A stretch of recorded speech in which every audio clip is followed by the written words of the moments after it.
What's up, guys? Doing some mods on my old Wolverine 850. I figured this might help a few people. The 2018 and the 2019 Wolverine X4 has some wonky rear suspension. Yamaha knew that and they upgraded it for the 2020. So this is how you put the 2020 suspension on a 2018 or 2019. We also opted to get rid of the junk load leveling shocks and put some conventional monotubes. So check it out. Alright, some of you guys may recognize this as my old Wolverine because it's my old Wolverine. Now what happened on this poor thing is that these load leveling shocks completely failed because they're junk. See how that one's covered in oil? Also, I had these custom arched arms on here, which were great for ground clearance, but didn't have any rake. So this thing saw a lot of abuse. Bearings are totally shot, bushings are totally shot, and I am fixing it. There's my custom lift kit up top, by the way, working great still. But let me show you how we're fixing it. So that's the stock side. This is the upgraded side. So we got here is we got a Rough Country monotube Pioneer 1000 shock upside down. And then we've got 2020 Wolverine 850 arms. Now the reason you do that is because it gives you an inch of rake and it makes you an inch wider in the rear. So that helps with stability, which this thing desperately needs. It also helps with tire clearance, which it desperately needs. See where the tire was rubbing the frame bar right there? Okay, but to make this work, it's kind of complicated. You have to buy the lower control arm. Then you have to drill out the frame to accept 12mm bolts because they use bigger bushings on the 2020s. Then you have to modify the upper control arms to match the lower ones. So that brings it back a little bit and out a little bit. I just bought the arms from Ride On Gear. You can see where they've put a new bracket on there to make it match the newer 2020 lower arms. So that's a good bit of work. Then you have to upgrade the axles. So these axles are off of 2020 as well. So it's a pretty serious amount of work, but as you can see, looking at that axle there, we have a lot of rake. So now he's gonna be able to run a 31, 32 inch tire maybe, at least a 30, 31 without rubbing, whereas the old one would constantly rub the frame here. Also, we got rid of the crap load leveling rear shock for a traditional, fully threaded, adjustable monotube. These things are nice and cheap. And now we can adjust the preload to where he wants it to get the right amount of ride height with passengers in the rear. And as you can see, the factory down travel with the Pioneer shock looks almost identical. So we're not putting the axle in too much of a bind, even though we're adding some rake. So I think this is a great mod. I just got to do this side now. Well, I got to tighten this side down and then do this side.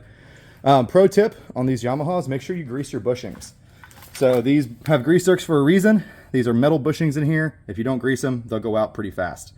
But yeah, really interesting mod. I wish it was more bolt-on. You do have to do some welding up to the upper arm to make this work. And I don't think these upper arms are currently in production anymore. I might have got the last set. But if you have a I think this is 2018, 2019 Wolverine 850, and you want to upgrade the rear suspension, I think this is the way to do it.